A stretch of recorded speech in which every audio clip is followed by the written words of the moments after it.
Jaya Radha Punjabi Hari Gopi Chanabala Girivara Hari Yashokanandana Rajana Ranjana Jamunati Vanachari Jaya Radha Madhava Punjabi Hari Hare Krishna Hare Krishna Krishna Krishna Hare Hare Hare Rama Hare Rama Rama Rama Hare Hare Hare Krishna Hare Krishna Krishna Krishna Hare Hare Hare Rama Hare Rama Rama Rama Hare Hare Hare Krishna Hare Krishna Krishna Krishna Hare Hare Hare Rama Hare Rama Rama Rama Hare Hare Jaya Prabhupada Jaya Prabhupada Jaya Prabhupada Jaya Prabhupada Jai Om Vishnupat Paramahansa Parivitaka Jai Srimad Bhaktivedanta Swami Srila Prabhupada Ki Jai Om Namo Bhagavate Vasudevaya Om Namo Bhagavate Vasudevaya Om Namo Bhagavate Vasudevaya.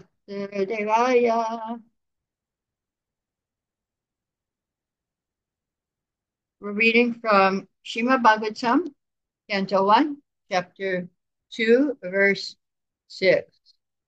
Savaipang samparo dharma yato bhaktiraroksaje ahaituki apradhyata yayatma suprasidati.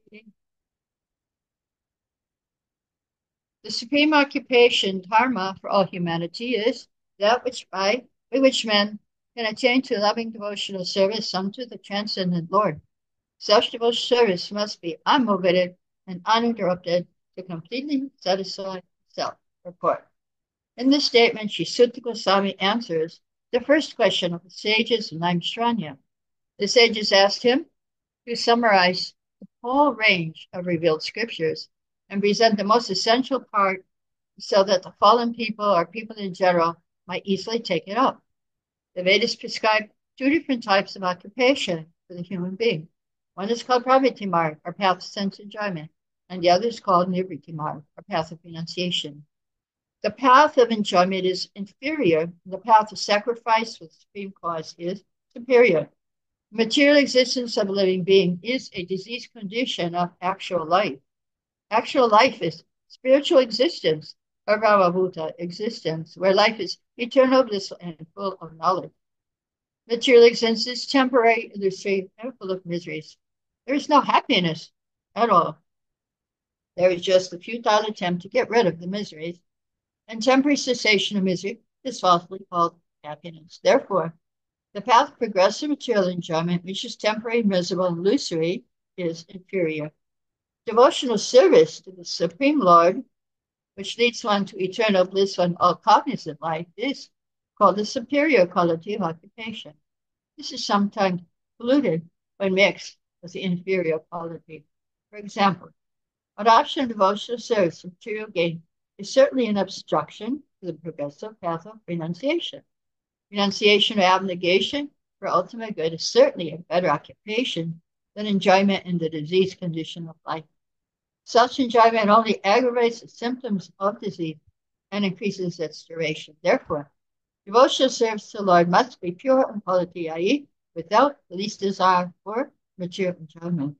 One should therefore accept the superior quality of occupation in the form of devotional service of the Lord without any tinge of unnecessary desire for reaction and philosophical speculation. This alone can lead one to perpetual solace in his service. We have purposely denoted Dharma as occupation because The root meaning of the word dharma is that which sustains one's existence.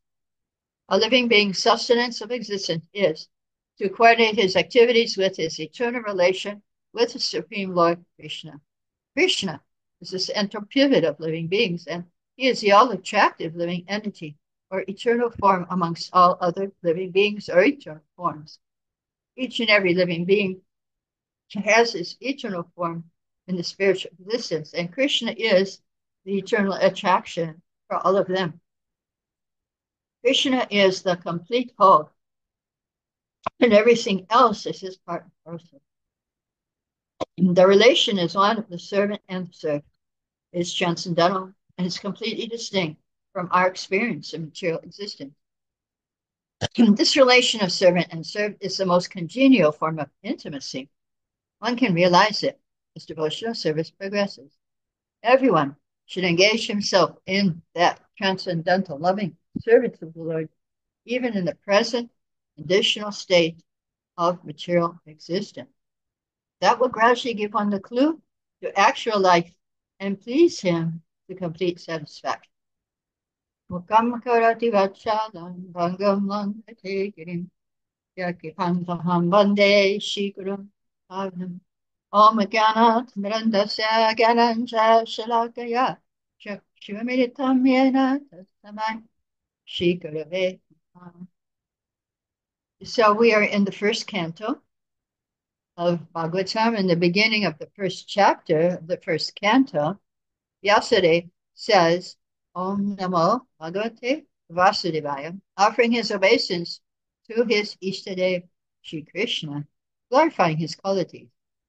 Then the sages of Naimisharanya worship Sutta and say Vita Tvam Somya Tatsvaram, because you are submissive.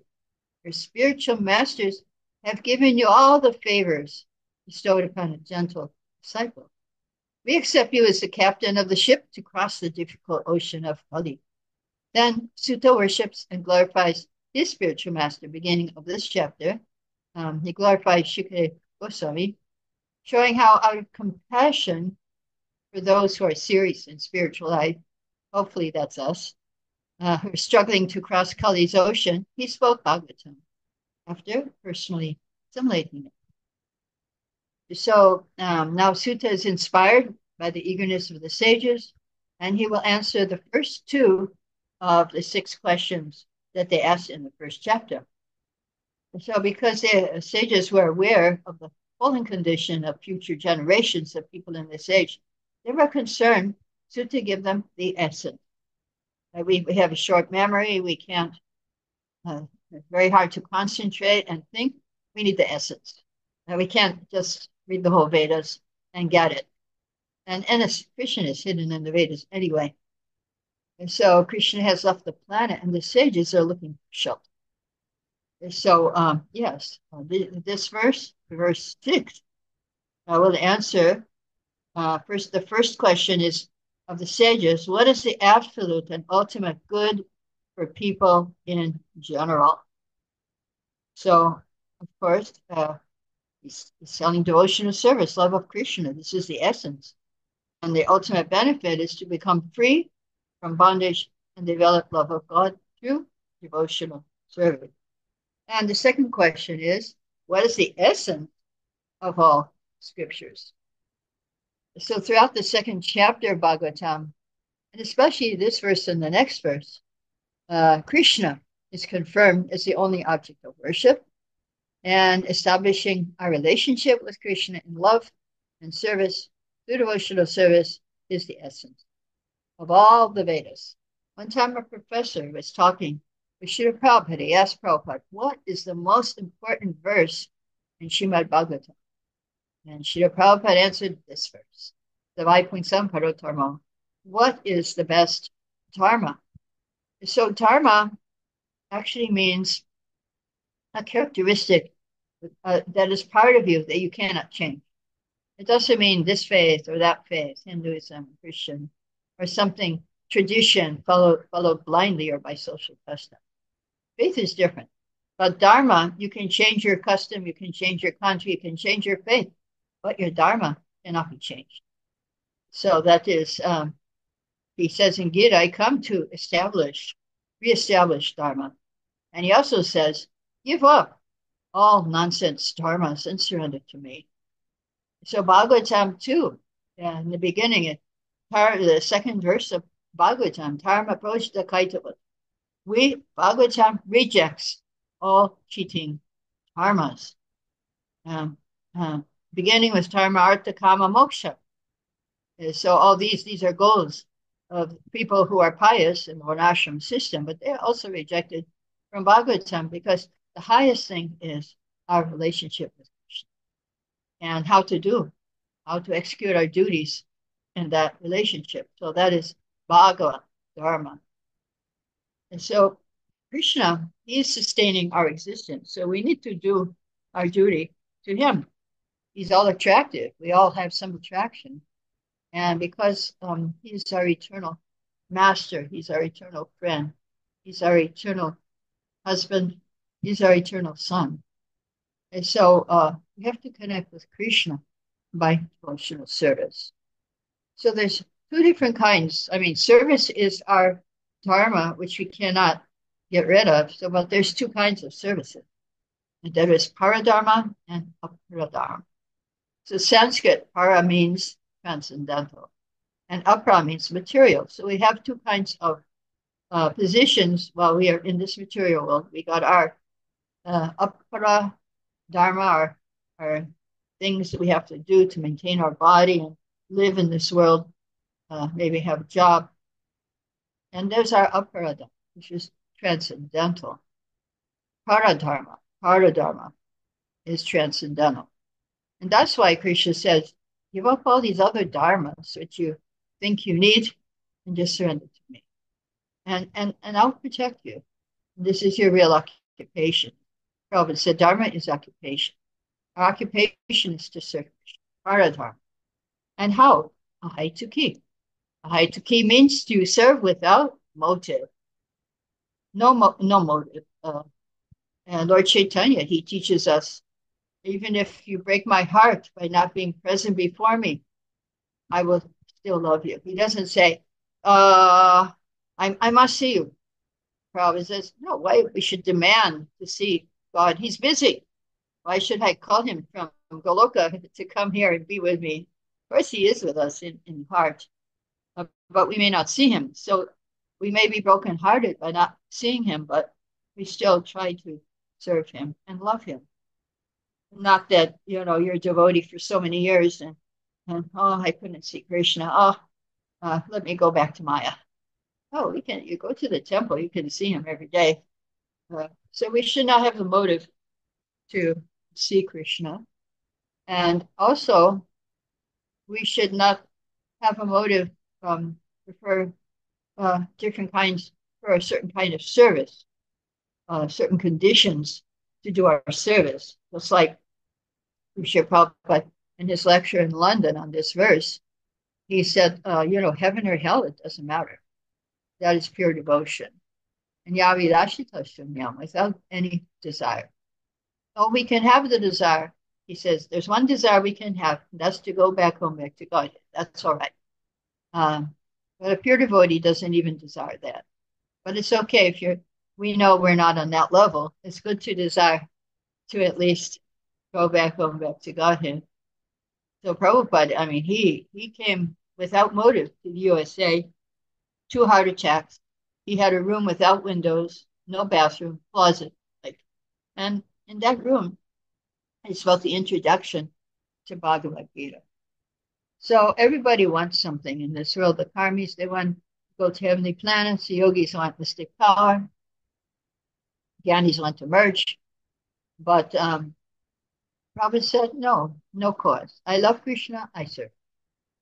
And that's why we do our service. So now the word apratihata means the love cannot be checked.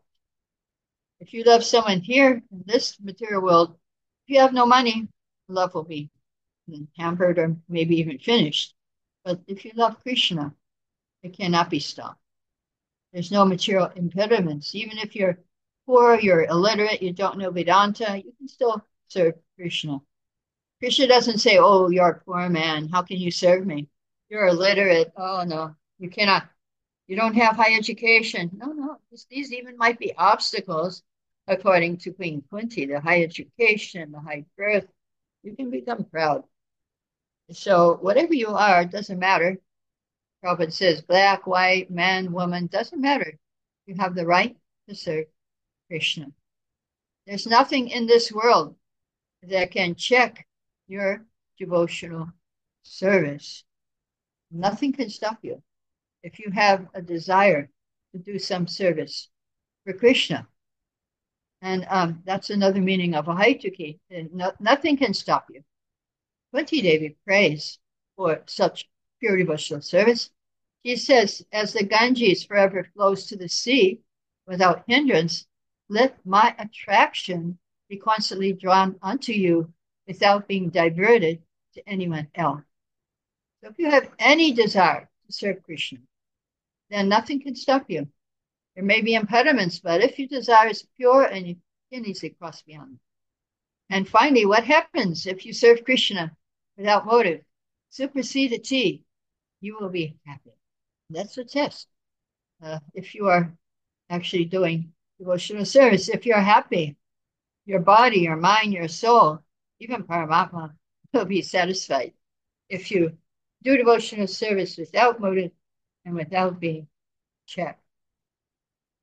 So in Gita, there is a verse, Krishna says, and this is in 10th chapter, verse 8, Aham sarvasya prabhava matta sarvam pravartate iti matta vijante mambu abhavasamvita. I am the source of all spiritual and material world. Everything emanates from me. The wise, who perfectly know this, engage in my devotional service and worship me with all their heart. So, suppose you know Krishna, everything's coming from Krishna. And so, whatever you see, that means it belongs to Krishna. How will you behave? If you know, okay, yeah, I see all these things, they belong to Krishna. And so, the verse tells us we should worship Krishna with all our. We take everything of this world and we offer it to Krishna. So, why should we offer to Krishna? Out of gratitude. He's giving us everything. He's giving us food to eat, a place to stay. He's giving us air to breathe. So that's Krishna. He's maintaining us. He's the maintainer. So therefore we should be grateful, and that's why we should offer it to him. And another reason why is that Krishna, he's begging our love. He wants our bhakti. He says, okay, I'll leave with flour, fruit, and water with love. Please give me that. Then I will accept it.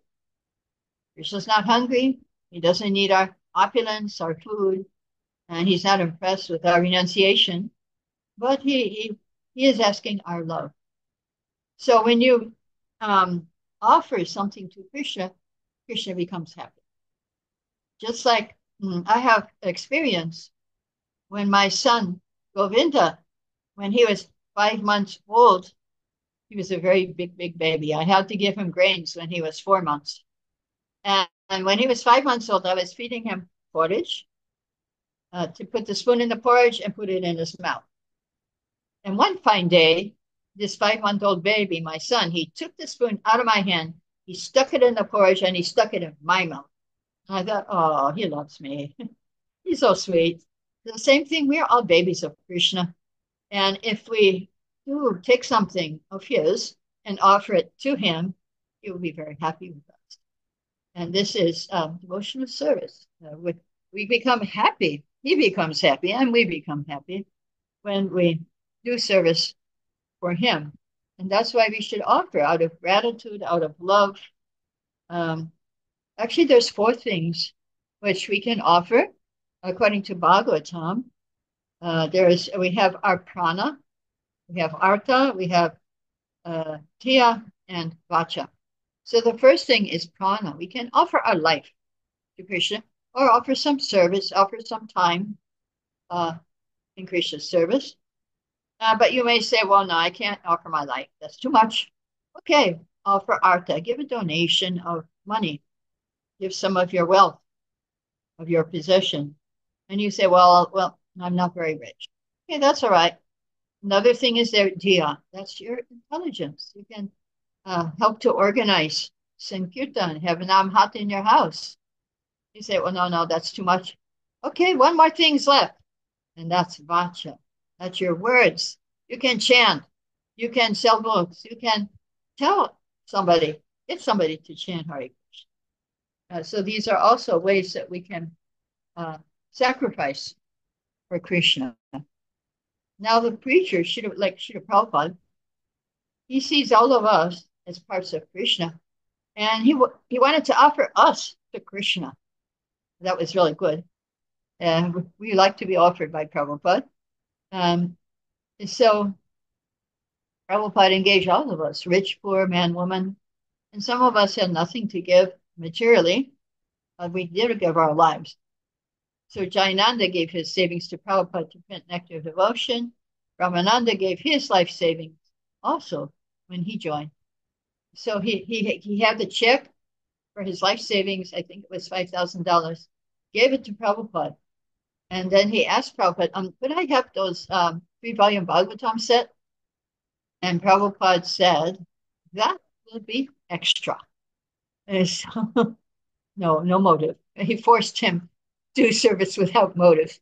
You can't even get the books.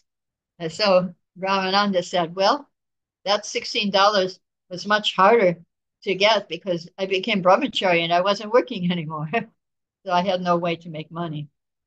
But yes, he was forcing us.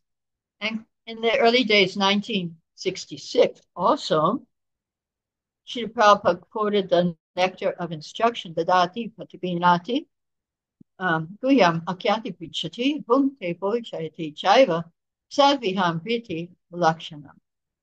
This offering gifts in charity, accepting charitable gifts, revealing one's mind and confidence, inquiring confidentially, accepting prasad and offering prasad are 6 symptoms of love shared by one devotee and another. Now, in this lecture, Srila Prabhupada said, you must also share these 6 loving exchanges with Krishna.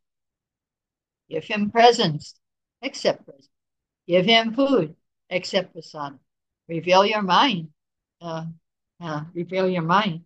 This is when we were in Boston, when I joined 1970. Then we had to go up and reveal our mind. What did I do this week?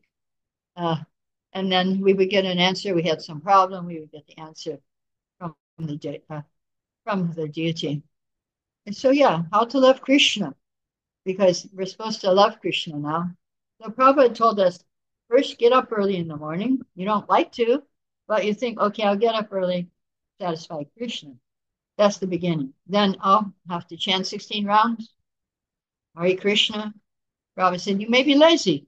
You may not want to do it, but if you want to love Krishna, then you must do it. In the beginning, you have to learn how to love Krishna, but when you come to the state of love, there's no question, I have to. I can't wait to get my hand into my bead bag and chant my rounds. Oh, I love to chant. I can't wait. Wow, where's my beads? Oh, I know I finished 16, but I want to do more. So this is love of Krishna.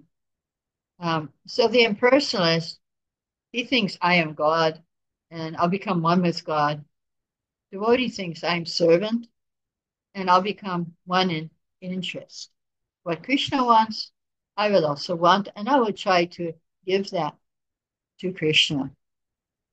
So Srila Prabhupada says that the impersonalist, he may live in opulence for the time being because in his past he did some pious activities, but if he forgets his relationship with Krishna, he must await the stage of starvation by the law of material nature.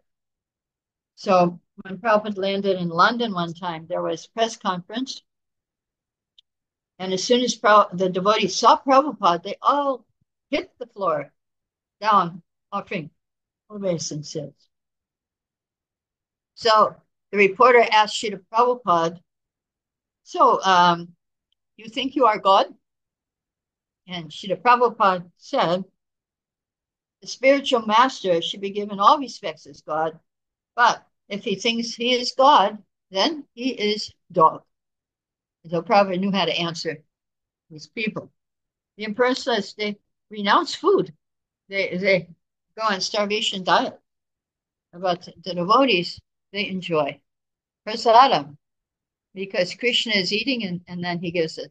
It's his exchange of love with Krishna. And so, what is the best offering we can give to Krishna? If you look at Radharani's lotus feet, you look underneath, you will find one mark, a mark of the sacrificial altar. Now, this mark has different meanings. One meaning is if you meditate on Radha Krishna's feet, then all your sins will be burned up, just like in sacrificial fire. And the second thing it means, if you offer your mind to Krishna, Radha Krishna's feet, you will stimulate universal nourishment. We are all part of the universal form of Krishna. We're all like a cell, like we have many cells in our body. Our body is a small universe. So the big universe, we are one of those cells.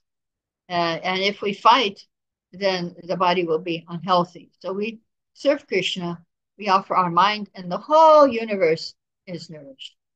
Now, the third meaning of the sacrificial altar mark on Radharani's lotus feet is that the universe is the form of Krishna, and the offering is Radharani. So if we take something from this world and offer it to Krishna, then we bring Radha and Krishna together. So how do we bring Radha and Krishna together? We do offering things of this world, and also we chant Hare Krishna, Krishna Krishna, Hare Hare, Hare Rama, Rama Rama, Hare Hare. This is the best offering that we can give to Krishna. And this is actually a way to bring Radha and Krishna together. In Nectar of Devotion, it says, to perform devotional service means to follow in the footsteps of Radharani, and devotees in Vrindavan put themselves under the care of Radharani. So here in Vrindavan is always Radhe Radhe, Jai Radhe. And they don't say Krishna's name much. They go to Radharani because they know she is merciful and she will bring us to Krishna. Just like one early lecture Srila Prabhupada gave on the holy name. He said, Hare Radharani, she is our mother. And we should chant like a child crying for its mother. So the sages Naisharanya, they had a realization while performing their fire sacrifice. This is 1:18:12. Karmanyasmin anashtrase rumadumrat manam pavam appa yayati govinda parapama savam madhu. So what they realized, they said, we started this fire sacrifice, supposed to go 1,000 years, but I'm not certain about its result because so many imperfections in our actions. So nowadays, very difficult to do fire sacrifices perfectly, Vedic ones, because you might say the mantra wrong. So the sages said our bodies have become black from the smoke, but we are factually pleased by the nectar of the lotus feet of Govinda, which you are serving. So our sacrifice, you cannot do 1,000-year sacrifice these days. Lucky enough just to do initiation and marriage sacrifices. So our sacrifice is to hear Bhagavatam, Nityam Bhagavata, Sevaya, and to chant Hare Krishna, Kirtanya, Sada Hari. So we must sacrifice our ears, our tongue, and our minds in association with Radha Krishna in the form of their holy name. Hare Krishna, Krishna Krishna, Hare Hare, Hare Rama, Rama Rama, Hare Hare. So I'll stop here. If there's any question, you can ask at this time.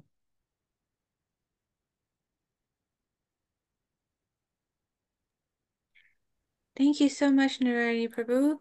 Yes, if anyone would like to ask any questions, can you unmute yourself?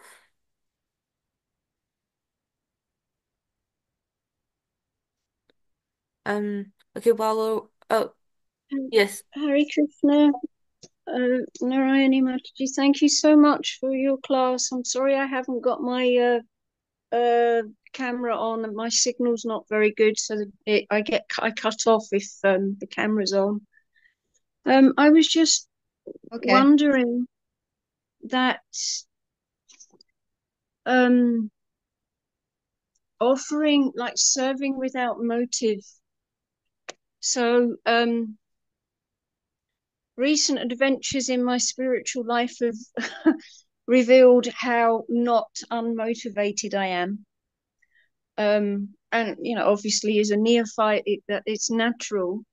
But I feel like um, Krishna's kind of asking of me through the situations that I'm in to raise to a higher platform. But I'm realizing that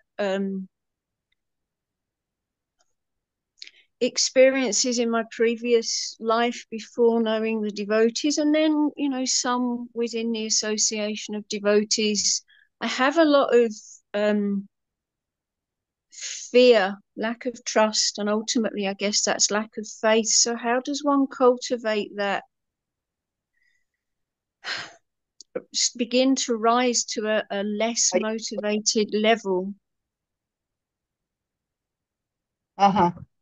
Well, His Holiness Sachinandan Swami gives us three things that we could do. The first thing is to improve our sadhana, because the sadhana, what we do now is carrying us. What we do now is carrying us to a higher level. That is by our sadhana.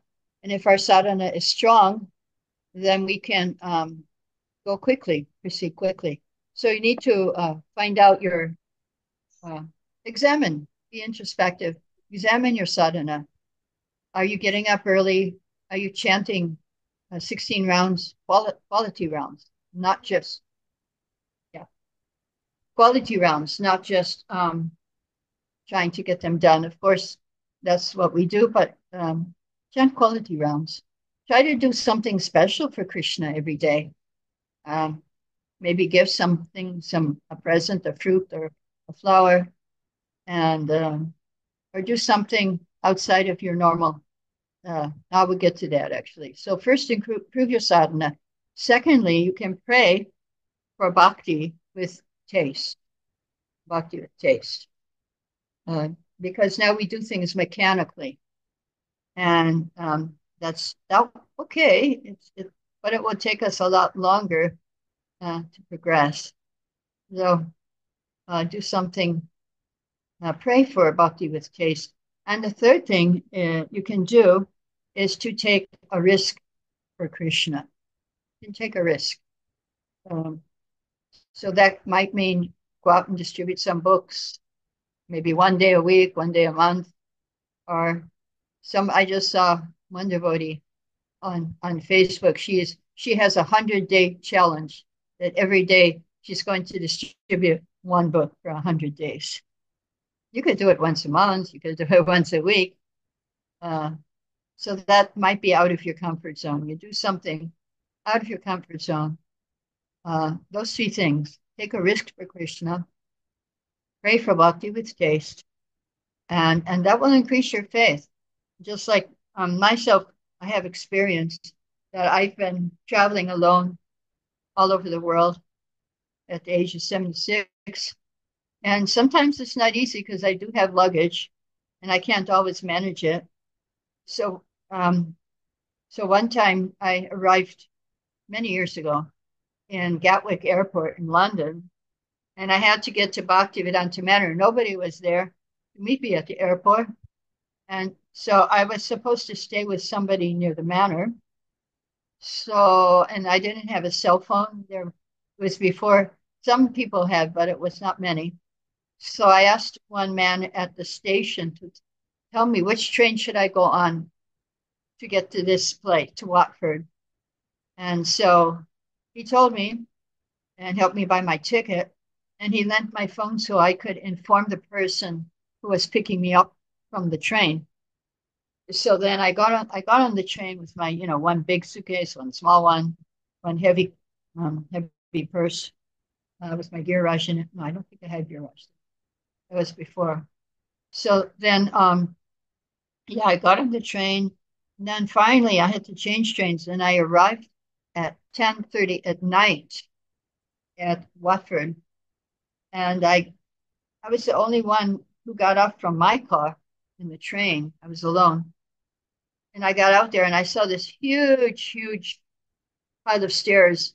And I thought, no way I'm going to get up those stairs with my luggage and down. And the person on the other side, she had a back problem. She couldn't help me. So there I was in the dark with my luggage. And all of a sudden, two boys came to me, young teenagers perhaps, one black and one white. And they said to me, "Can we help you with your luggage?" And I said, "Sure, you can." So they took me up the stairs, down the stairs. I met with the pickup person. I went to her house, and at her house, she had Krishna Balaram duties. So I thought, okay, well, they reminded me not to worry, and they got me covered. So if you take a risk for Krishna, then you see how he's there for you, how he's protecting you, he's taking care of you. And yes, that will increase your faith, your trust. Um, yeah. So, any other questions? Hare Krishna, Um, did that answer your question? Yes. yes, thank you. Yes, yes, that's very helpful.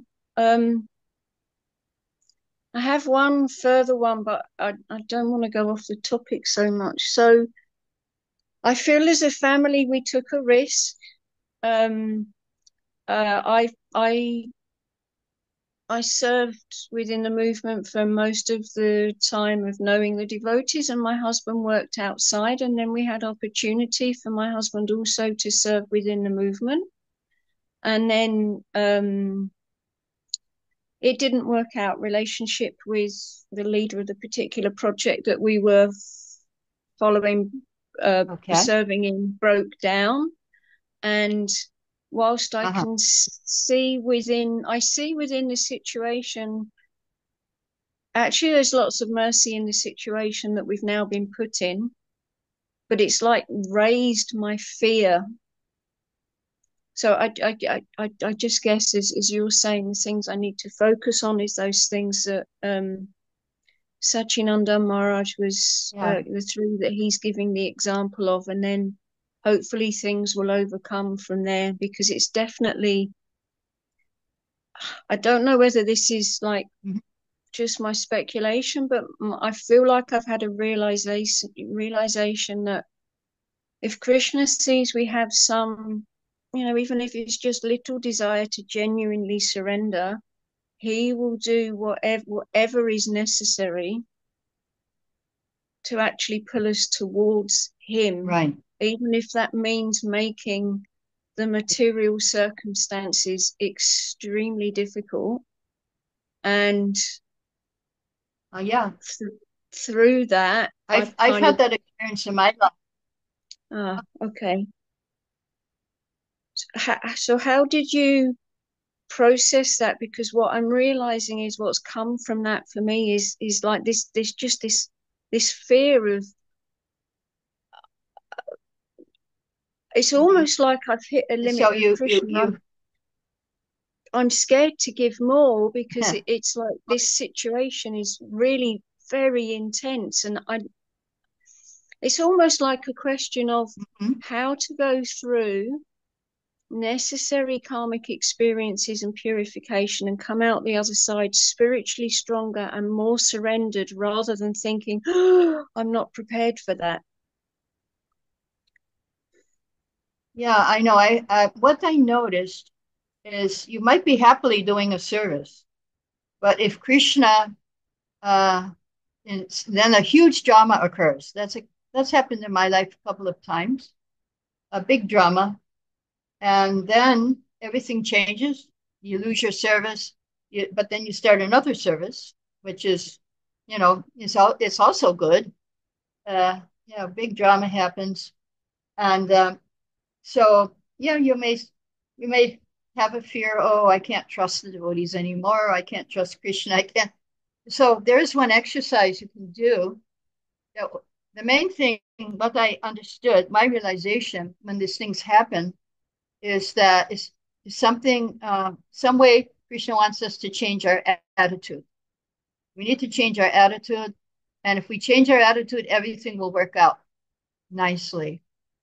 So there is an exercise you can do when difficult things happen to you, and that is you make a list, of you thank Krishna for what happened, because now then you think a reason why you're thanking Krishna. I'll give you an example. Uh, one devotee, his computer broke. Thank you, Krishna, for breaking my computer, because now I will get more exercise. Thank you, Krishna, for breaking my computer, because now I won't forget how to write with a pen. Thank you, Krishna, for breaking my computer, because now uh, I will get a new computer.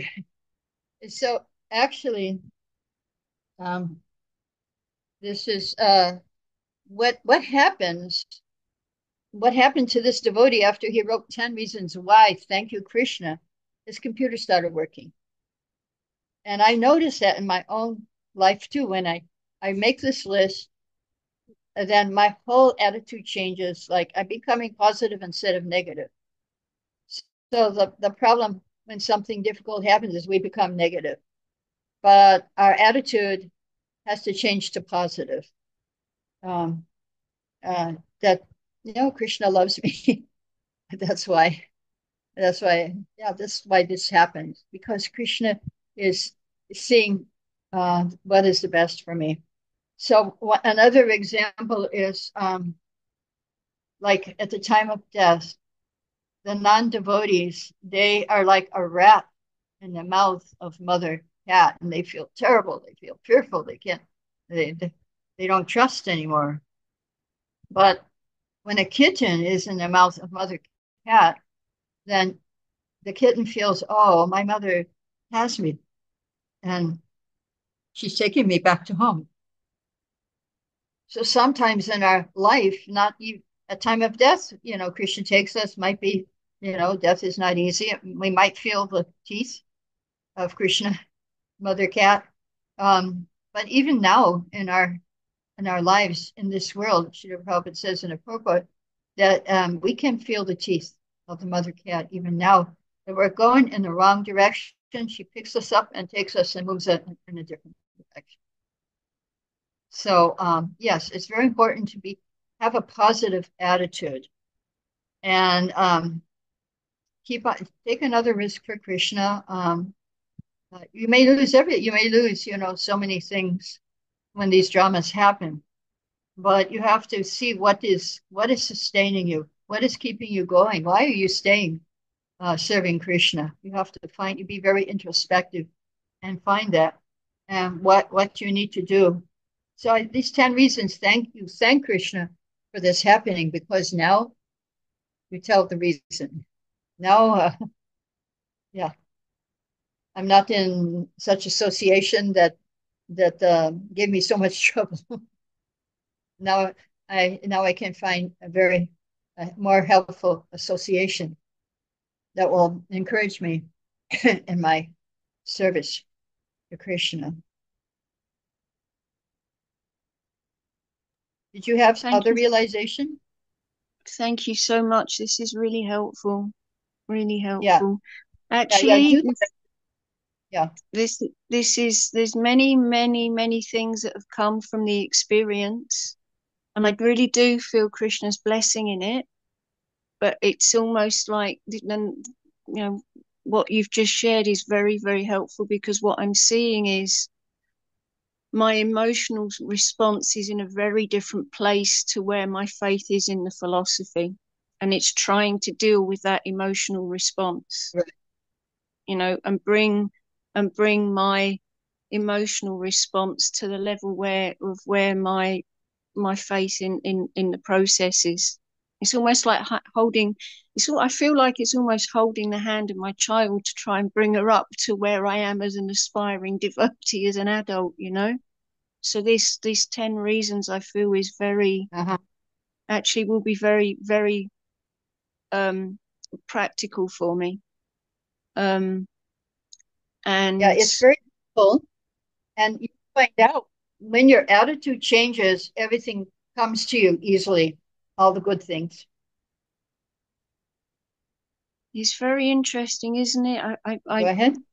From what you're saying, what I hear there is it's deeper faith comes from actually having deeper faith by actually practicing it, and that relationship with Krishna as a person, as like that very personal Yeah, yeah. relationship, in that I may not see him or hear him or feel him directly, but the more personally I interact with him, the more personally he'll interact with me.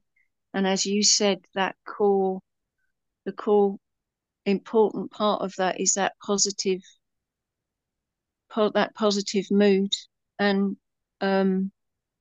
yeah, because I've hit so much fear. It's really shocking actually, because I've known the devotees for a long time, and it's really shocking to kind of, after so many years, to feel this amount of fear.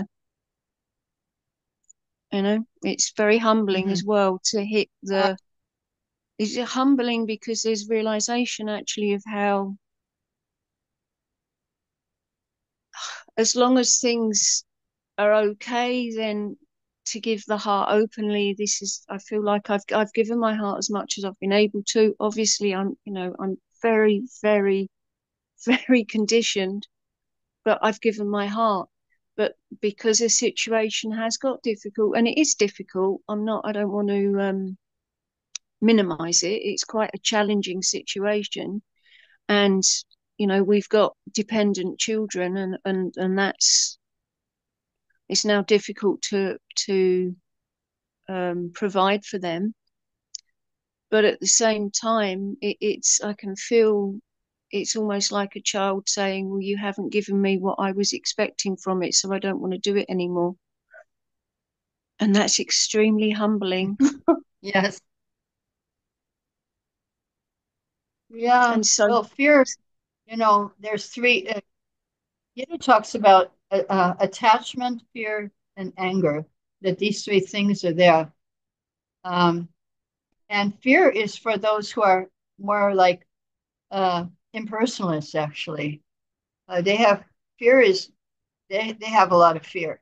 If you're more into your mind and your intelligence, then fear can be there. And for those who are, like materialistic, it's losing your attachments. That's that's the biggest thing. But and if you're not a devotee, anger is you're frustrated and you get angry. Yeah, but for those who are intellectual, then fear is the problem. Yeah, can't trust that's Krishna anymore. that's identified me 100%, and that's to do with childhood experiences. The mind and the intelligence are a safe place because of the emotional experiences. So that's 100% where I'm at. Um, Yeah, so you try that exercise, see how it goes, yeah, thank you so much. and Thank you. This is really, really helpful. Where you just shared those things about attachment, fear, and anger. Where can I read about that? Bhagavad Gita, chapter 4, verse 10. It's in the 4:10. purport, but the verse is there. Yeah, also. Thank you. It says, free from attachment, fear, and anger. Many people in the past attained love for me, got knowledge and love. Thank you so much. You've given me so many things to be like practical things that I feel I can apply and move forward with.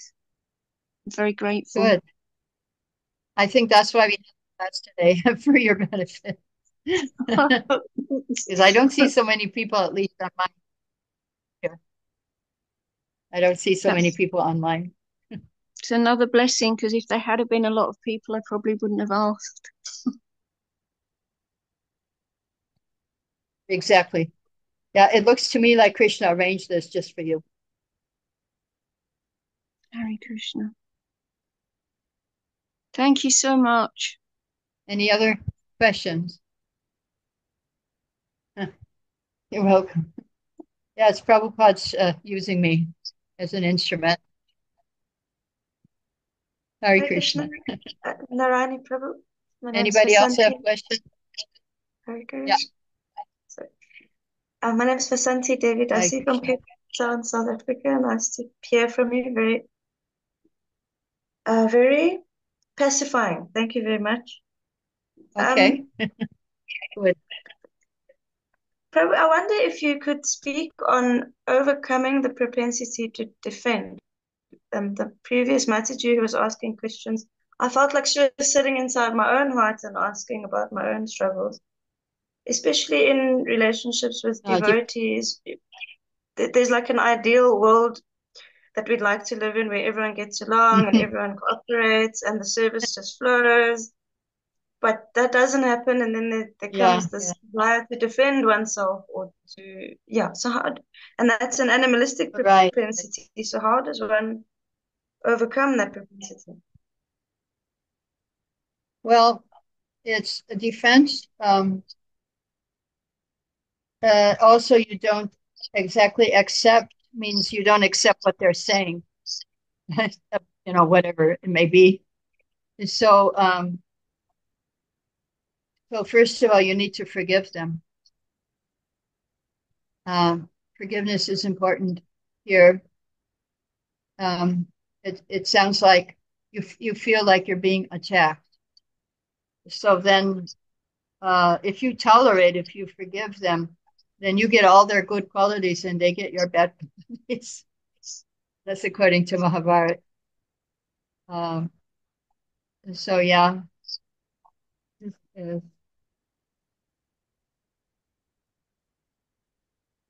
Yeah. Defense. Yeah, this is our natural, we have these different reactions. So, how we change our behavior is by how we respond to others. How do we react? And that's our free will. So, okay, defending is one thing, running away is another thing. And trying to hear the other person, that's another reaction. Or tolerating is another reaction. And so it's good to try to hear. Usually problems come when there's miscommunication, lack of communication, husband and wife and devotee. And so it might be good to take a course on communication, nonviolent communication, or I think that's how teaching you how to hear others when they're speaking. But sometimes also you have to you read Nectar of Instruction, verse 5, because there's different levels of devotees that you have to deal with. And those devotees who are not practicing, who are not really following, you offer obeisances in your mind. Those who are practicing and following, then you offer actual obeisances. And those who are advanced, you serve them. That's Nectar of Instruction, verse 5.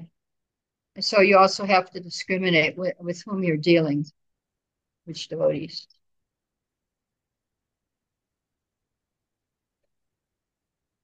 That's very helpful. Thank you so much. Thank you very much. Okay. Any other questions? We got 4 minutes left. Could you say something on the art of learning discrimination? On what? Art of discrimination. Yeah, that's what I was talking about in Of course, also the preacher, he discriminates. The devotee discriminates among devotees. And then the preacher discriminates among everyone. First, he loves Krishna. Second, he makes friendship with devotees. Third, he ignores the envious and atheistic people. And fourth, he preaches to the innocent. He gives mercy to someone who's a junior to him or who has less knowledge. You give mercy. To one who is the equal, you be friends. And to one who is superior, then you do some service like that. So basically, those three things we do: Vaishnava Seva, Namaruchi, and Jiva Doya. So we're merciful to the jivas. We try to give them mercy, which we're attracted to the holy name. We can do that with devotees. And then Vaishnava Seva, which we can also do with equals and superiors.